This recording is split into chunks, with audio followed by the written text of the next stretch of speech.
Hello, everybody. Welcome to the History Valley podcast for host Jacob Berman. Today, I'm joined by frequent guest of the channel, Dr. Robert M. Price. So, welcome back, Dr. Price. Yeah, thank you.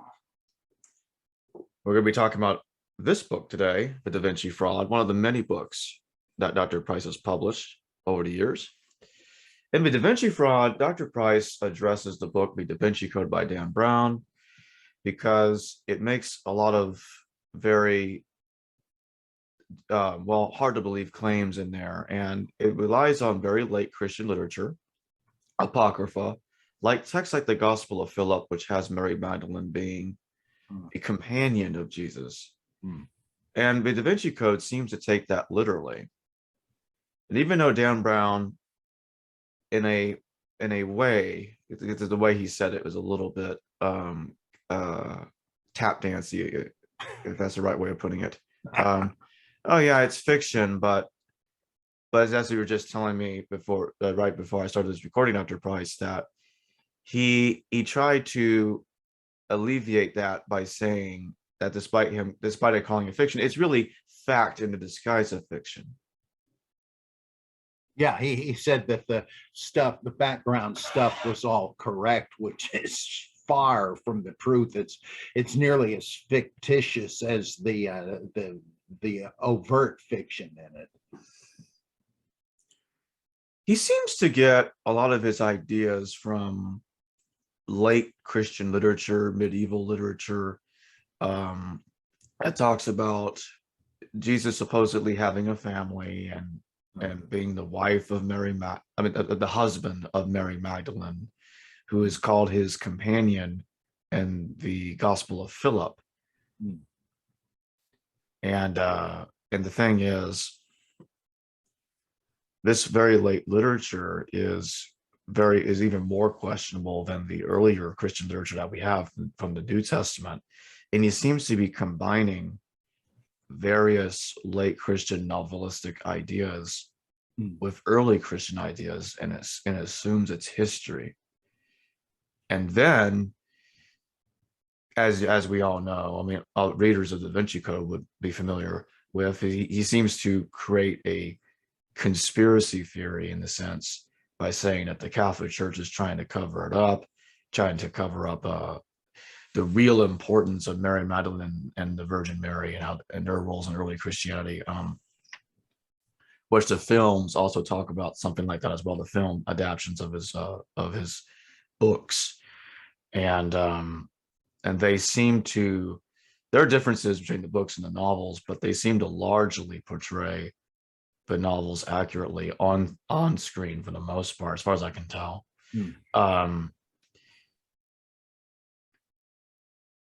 So I guess this is taking me to this next question here. What do you think his ultimate goal was when he combined all these late Christian ideas and building over that a conspiracy theory that the Vatican is covering it up? What do you think he's trying to pull here? There are two things there. Everybody was upset at how anti-Catholic the book is. I remember on The Sopranos that comes up. There's Opus Dei is mentioned in one episode, and that's mentioned in the novel. And he leads you to believe throughout the thing that people that know too much are being killed by the Catholic Church, and that there's this particular hitman who is a Catholic operative and an ascetically religious guy who flogs himself and so on. But then it turns out it's not the case, that the guy is just some kind of wacko, and that the Catholic Church has nothing to do with this. So some people didn't read far enough in the book. But as to the other aspect of this, the conspiracy idea is not even original with him. It's pretty clear that he has just absorbed a lot of stuff from some popular pseudo-scholarly books written not long before, like Bayage and Lincoln and Lee's unreadable tome, Holy Blood, Holy Grail. where they say that and even this is not original, they say that the San Grial, the Holy Grail, is sort of a code that it really means sang royal, royal blood, and that this is about and the whole Priory of Zion group that's supposed to be behind this. This is based on the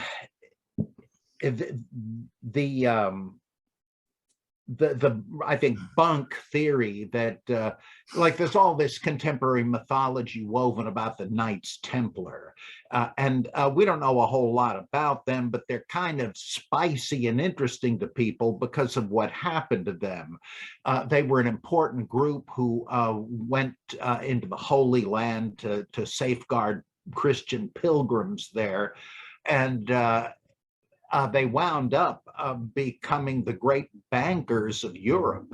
They were fabulously wealthy, though they lived as ascetics. They were monks as well as knights.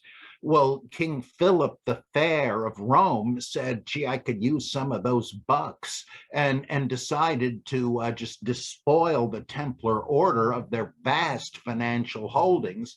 And he justified this by saying that they're really the worst kind of blasphemers and heretics.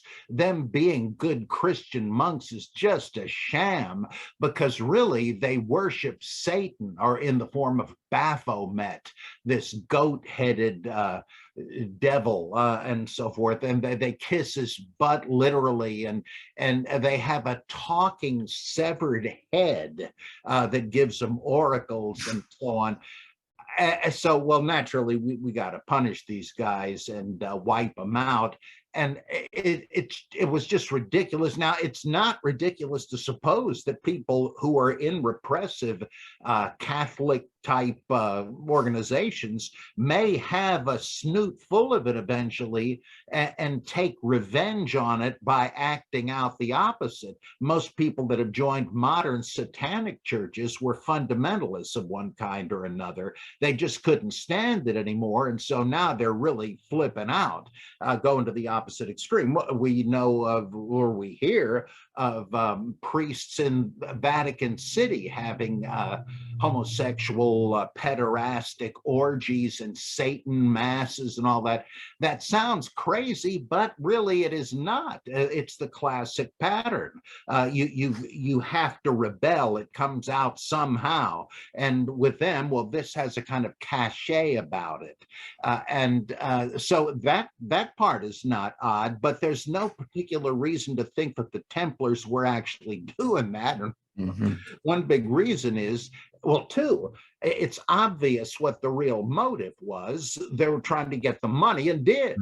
So they just discredited them. That would have been enough. But where'd they get the heresy bit?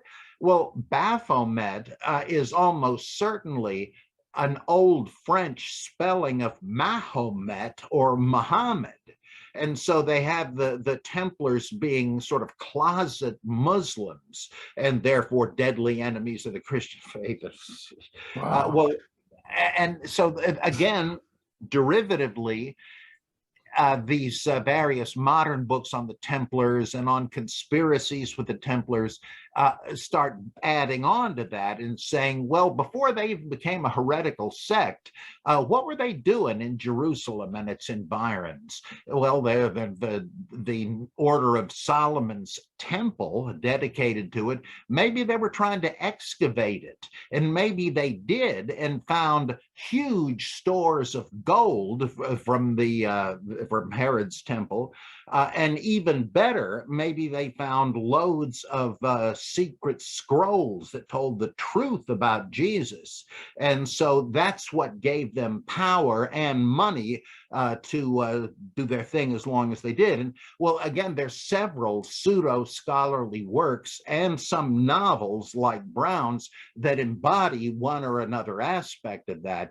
In fact, it's so close to Holy Blood, Holy Grail that the authors sued Brown for plagiarism, which just shows how unscholarly they were, because you can't sue somebody just because they accept your theories and build on them, which is essentially what they were doing, though unfortunately they were just as Brown was just as incompetent as Biogen, Lincoln, and Lee.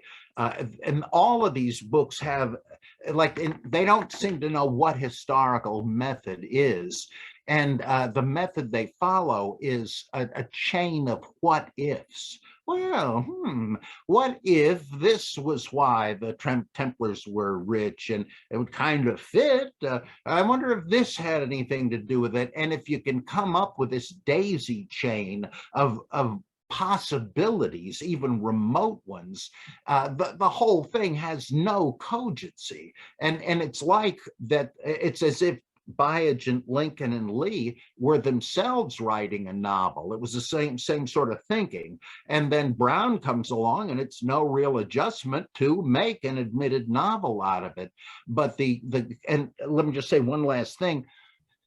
There is a conspiracy, or has been, I don't know if it's still going, that not only was Mary Magdalene the wife of Jesus, but that they had kids after they moved to France to escape persecution.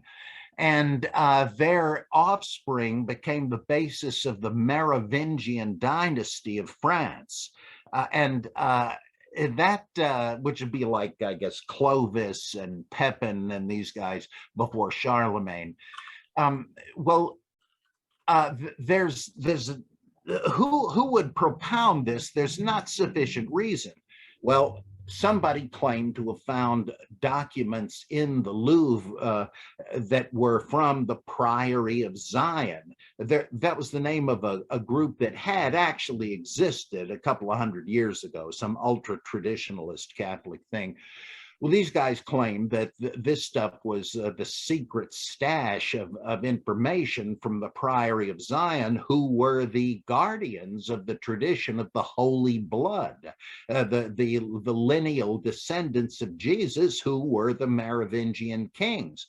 Well, again, so what? I mean, it's far-fetched, but what interest did they have in this? Well, turns out the guy that was the head of it claimed that he was descended from the Merovingians and therefore from Jesus, and they should restore the French monarchy with him on the throne. I mean, now this isn't the novel. It's just as crazy as the novel, but this actually exists, but it was debunked already by the time Brown wrote this novel. But again, he's writing a novel, so he can throw anything he wants in there. Who would blame him? Yeah. But it's just, if I can just say one thing to jump ahead. Sure. What is the big theological problem with this? Because it's not just the lineal descendants, that figures into the Da Vinci Code. But the thing that is such hot stuff that would destroy Christianity if it became known is that, oh, wait a minute. If Jesus could father children, that means he's really human instead of simply being a God on earth. And that would ruin the whole thing. Do you not know the basic idea of Christianity, that he was a fully fledged human and fully God? I mean, they had debates and councils for centuries over this. What he's talking about is docetism, that Jesus was simply a god, like an avatar, like a Krishna or something. That's not the Orthodox Catholic Protestant Christian view. In fact, if Jesus, I mean, there's no particular theological reason Jesus couldn't have been married. There's no reason to think he was, if he even existed. But if he had children, that would raise an interesting question.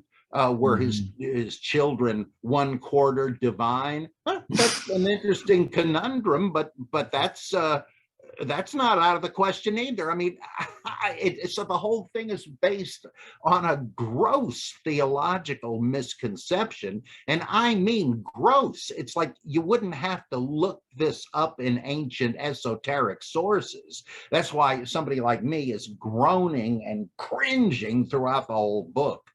But that's why I wrote the book, to say, look, he's right about some things, but he immediately goes wrong with them. This actually reminds me a lot of what actually Ralph Ellis says in his books, because he goes there too. He says that Jesus, son of Gamala, the high priest of Jerusalem in the mid AD 60s, he connects Martha and Mary Bophus in the Talmud, the Bophus sisters, but the Bethany sisters, in a similar comparison that Professor Eisenman does in his books, especially the New Testament Code. And he said Jesus, son of Gamala, Ralph Ellis says Jesus, son of Gamala is the biblical Jesus. And he says that Mary and Martha is Mary Magdalene and Martha of Bethany, and he therefore says that this Jesus had children, and he actually thinks that, I think he says it was Mary that went to France in a very similar scenario that you were just describing, that these other pseudo scholars believe that as well. And what's interesting is Ralph was writing, like, he was writing this like a while back. I think he was writing it before the Vinci Code. The Vinci Code came out in 2003, and he published Jesus, Last of the Pharaohs in 1997. And he was identifying as three Jesuses and Josephus as the same person: Jesus, son of Ananus, Jesus, son of Gamala, and Jesus, son of Cepheus. Another one called Jesus, son of Shaphat. Although there are some arguments by some authors that say Jesus, son of Shaphat is Jesus, son of Cepheus, but even if that's true, I don't see how the other two are the same person as this guy. And it seems it's like he's combining Talmudic material to try to prove the late Christian Middle Age traditions, medieval traditions. And he also uses it as proof that Jesus lived in a later era too, because he thinks Jesus lived in the 80s, 60s.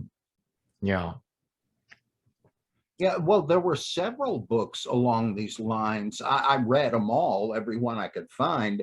And it's amazing how widespread this is among cranks, if you forgive me.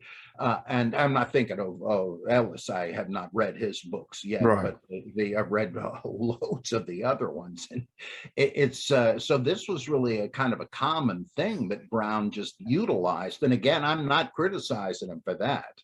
It's just that he's confused and confuses readers as to what ancient lore says. Like he says there were 80 different gospels. Well, that's likely true. I mean, in terms of titles as well as texts, we do know of about 80. So I think he probably did get that out of research. And some other things like that.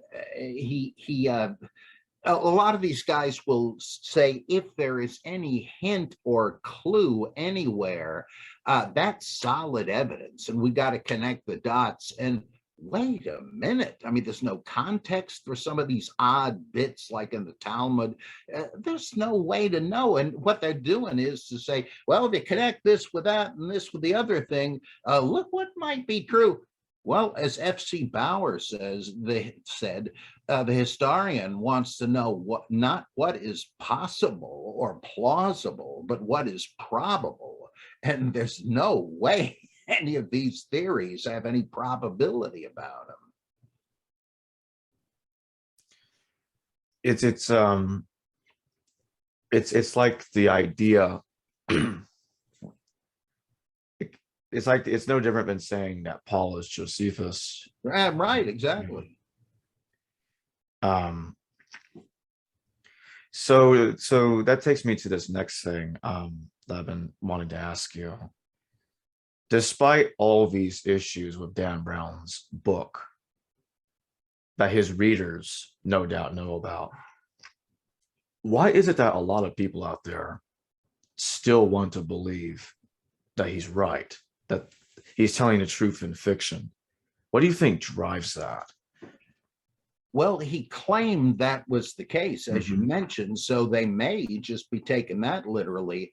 But there's a constant stream of tradition among people that wanted to be with Jesus. They wanted they weren't Jesus haters, anything like that, but they wanted to imagine a different story than the usual one. And I'm not exactly sure what the problem with the original or the official one is, but they didn't like it for one reason or another. So you have a bunch of books that pretend to be channeled revelations of what Jesus really did and said, like the Aquarian Gospel of Jesus Christ by Nicholas Natovich, a Russian spy and journalist, where he claimed he transcribed and translated Tibetan scrolls about Jesus and how he made it to Tibet and taught them and so forth. Then there was no, I'm sorry, that's the Natovich's book is The Unknown Life of Jesus Christ. The Aquarian Gospel by Levi Dowling is a really interesting work. It's got the same sort of a premise that Jesus went into Asia.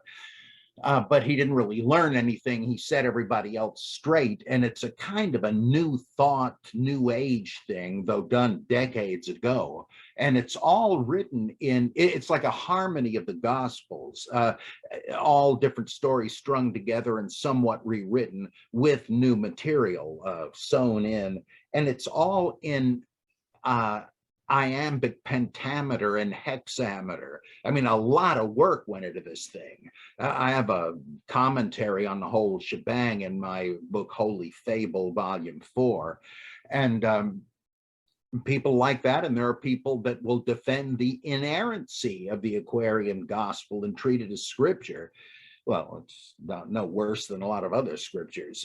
There's a thing called the Talmud of Jemanuel, which makes Jesus a space alien. And it too is kind of a harmony of the Gospels with new stuff tossed in. And there's loads of things like this. And or there are like Edgar Casey, there's a book compiling all the readings he did of people's past life experiences, and a whole bunch of them believed they were associates of Jesus, and so those are all compiled together. And there's Rosicrucian books that have done some sort of reading of the Akashic records and found out what Jesus was really like. And not too surprisingly, he always kind of backs up what the channeler already believed. And it just goes on and on. So I guess they would like to claim the authority of the name of Jesus, but substitute their own stuff. I mean, that's what the early church was doing. You know, I said it, Jesus believed it, that settles it. And look at the Nag Hammadi text. Do you really think Jesus said any of that stuff? Not likely. But I don't think he said anything that's in the Gospel of John either. It's like Jesus is kind of a Rorschach test. But on the other hand, you might say Jesus is a muse that causes people to unlock their unconscious and to draw upon some well of originality they don't have access to consciously. So I find these things fascinating. I'm not just saying, oh, they're unorthodox, they're bad. No, right. It's a lot more complicated than that. Right. This kind of reminds me of a lot of those people out there that claim that they're channeling an ascended Jesus on those pseudo YouTube channels, or they write pseudo books about that. And it's so weird, cringy. And they say, oh, this is what he told me today. This is what he told me tomorrow and the day after that. Well, the Course in Miracles is supposed to be dictated by Jesus. Have you ever tried to read that cinder block of a book? Which book is that? A Course in Miracles. It's a big New Age thing. I don't think I read that book before. This woman was a psychoanalyst, a secular Jew, but started getting these revelations from Jesus. And not only is it metaphysical in a sense I find frivolous, but it is so turgid. It's like if Jesus is dictating this, he's completely lost his touch with poetry and literature that he has in the Gospels. It's all mind-numbingly dull. I did a chapter on this called A Course in Malarkey in my book Top Secret, and I said that reading this book is like playing great balls of fire on the piano with your forehead. It's hundreds of pages of mind-twisting gibberish, so I mean it goes on and on.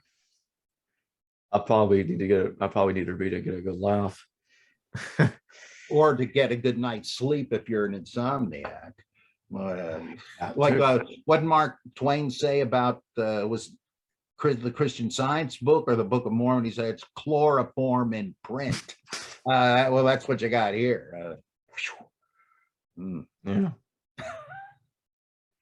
Now that takes me back to the Vinci Code. Actually, the film. There's some scenes in the film, and like, you remember that part that they find this thing that's this big here, this cylinder thing with text in it, and they're trying to open it, but if they don't do it right, the ink is going to destroy the writing, something like that. So it's insinuating lost material was found, kind of like what Dan Brown's saying in his book. And then the film also shows that the Knights Templar have had a preserved body of Mary. I think it was Mary, the Virgin Mary. Yeah. They have the body of the Virgin Mary, and she's buried in this pyramid-shaped building in Europe somewhere. I think in Paris. Yeah, that's the last pyramid thing. Yeah. Where is that an idea that is that part original to Dan Brown, or has that been? I think it is. I've never heard. I mean, some Catholics in sort of the weird zone of Catholicism believe in the incorruptibles, that the various saints whose bodies have never rotted, and sort of like Lenin in the tomb in Moscow, I guess.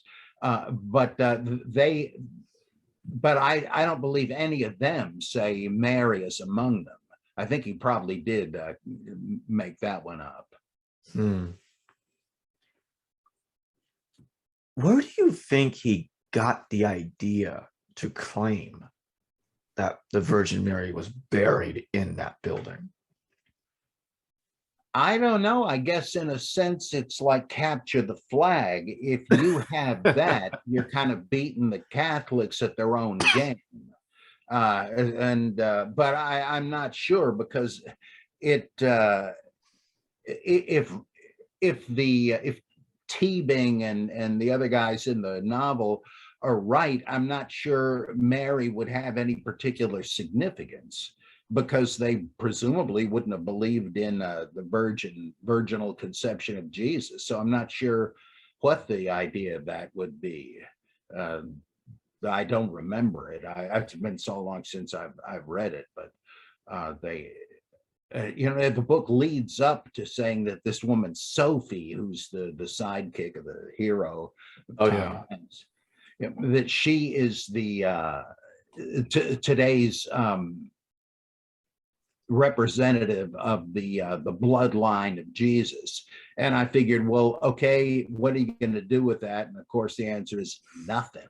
It just trails off. I find it ironic that Dan Brown named his character Sophie, because it kind of reminds me of Sophia, the Gnostic goddess. I'm sure that's no accident, because he throws around like Gnosticism, though I don't know if he really gives you any clue as to what it really was. He just seems to make it equivalent to the elite knowledge that the common pew potatoes wouldn't have. So I'm guessing he's hinting at that. And the fact that there are these mysteries that you have to decode reminds me of the book of Revelation. This calls for wisdom.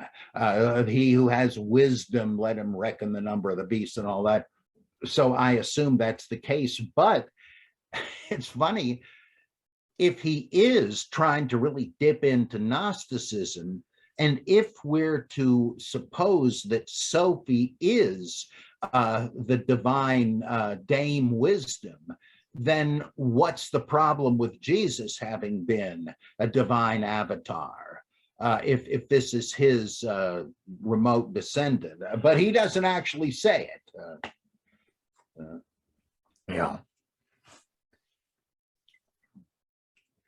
Yeah, that's just that is strange. It's like when I think about Sophie possibly being based on Sophia, it's like where's he going with that? Is that assuming that's where he got the idea from and named that character Sophie?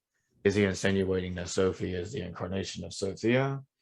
Well, yeah, that's what I mean. If Yeah. that is what he means, and you got to ask, well, why else would he use that name if he's not getting around to that? Well, then what the heck's the problem with her ancestor, her progenitor, Jesus, having been a divine being? Right? If that's what you're saying, Sophie is so many generations removed. So, boy, I don't know. In the book, you also bring up several of the apocryphal gospels, the Gospel of Philip, which I mentioned earlier. You also have the Gospel of Mary, but there's another text you talk about, which is the Gospel of Barnabas. What do you think about the Gospel of Barnabas making this claim that Judas Iscariot was crucified instead of Jesus? What do you make of that? Well, that is a common opinion among Islamic commentators, because, of course, they're big fans of Jesus. They don't believe the whole Christology. They don't believe he was crucified and obviously then didn't resurrect. But when he comes back, he will die and be raised, kind of like in 4th Ezra. And so they say he's the Messiah. He was even virginally, miraculously conceived, but that didn't make him the Son of God. So it's a very nuanced but very pro-Jesus thing. And so they were interested in the Gospels and the puzzles of the Gospels. And there's this problem with the Gethsemane scene. Why do they need Judas or anybody to point out Jesus? He says, the man I kiss, he's the one you want to arrest. The whole idea of arresting Jesus on the sly is that he is so popular that if he's publicly arrested, they'll be rioting in the streets. And they have to say, hey, which one of you guys? It's like saying, which one of you guys is Elvis? There's a problem. Why? And that probably has to do with Judas being, he wasn't even originally in the story, in my opinion, but somebody decided to personify all Jews as traitors to the Messiah, and I'm guessing. But they came up with this very clever answer to the problem. Why do you need to identify him? Well, it's because God miraculously changed the appearance of all the disciples to look just like Jesus, Judas included. So they got the wrong man. How could you make the mistake? Well, easy if they're all identical. It's fanciful and legendary, but that is where that comes from. And there were other theories that maybe it was Satan in human form who was crucified, or Pontius Pilate. That was a guess, because there was no official view of it, but that was one of the popular ones. And the Gospel of Barnabas is kind of quasi-Islamic. It was written by a disgruntled priest or bishop or something, I forget now, in Italy in the Renaissance, who was trying to, just like in one of these novels, he was trying to bring down Christianity by saying, oh, I got the real eyewitness gospel here. And what do you know? It's more like Islam than Christianity. And for a long time, nobody could figure out who would have written this. But Rod Blackhurst in Australia, he figured it out and pretty much proved it. I can't think of the name of the guy now, but he found that. So it's like what this Catholic guy thought Muslims would say in a gospel, though it doesn't quite work. I mean, he thinks that Jesus predicted Muhammad as the Messiah. It's easy to imagine how Muslims might think that, though in fact they don't. So it really fits that it's a quasi-Muslim document, but written by an apostate Christian. Fascinating. So it's written like at the latest. I'm thinking the 1300s or something. Maybe it was a little later. But Muslims today still believe, oh yes, Barnabas was one of the 12, and he wrote this gospel. Right. No. I'm glad you brought up the dating. I did not realize Rod Blackhurst wrote about that. And just to be sure that I'm thinking the same person you're talking about, is this the same one that appeared in Caesar's Messiah, Rod Blackhurst? That he wrote it or commented on it? Did he appear in the documentary Caesar's Messiah? I haven't seen the documentary, but that's probably right, because I think he does. He appear in there. I think he is an adherent of Joe Atwill's view on that. I'm sure he is. So the Gospel of Barnabas, like, I'm glad you brought up the dating, because I was going to ask you when it dates, because I've heard some people claim the Gospel of Barnabas was written in the same century the Quran was written. And I didn't. Not that early, though. Blackhurst pointed out that there are traditions in it that do go back earlier to Carmelites and so forth, who identified really more with John the Baptist and Elijah. And he says that's why Jesus comes off as looking kind of like John the Baptist in this thing. So it's not like written right out of somebody's head, out of whole cloth, but it does. Well, let's say it was, but he didn't just make it all up. It's based on some earlier sectarian writings, but not anywhere near that early, apparently. Kind of like Irenaeus saying Simon of Cyrene was crucified instead of Jesus. Like, he was saying that Simonians believe that. He was saying, yeah. Mm-hmm. Yeah. That he, I don't know if he says they said that Simon was crucified in his place, though that's a natural implication, because we do know some people thought that. And he says Simon said that he had appeared to suffer in Jerusalem in the previous generation. And he's obvious, and he said he was appearing there as the Son, and now he was appearing as the Spirit. So I have to tie that in. Simon of Cyrene, in the guy that takes the cross. I believe it was Basilides who said, well, Mark was trying to tell you it was Simon. It says they crucified him there. And he said, what's the last proper name before that? It ain't Jesus, it's Simon of Cyrene. I mean, just by grammar, this should mean that they crucified Simon. Now, that I realize that seems implausible, but it's not absurd. And that may be what Simon Magus was saying. And that this thing in Mark reflects that Simonian belief. Mm-hmm.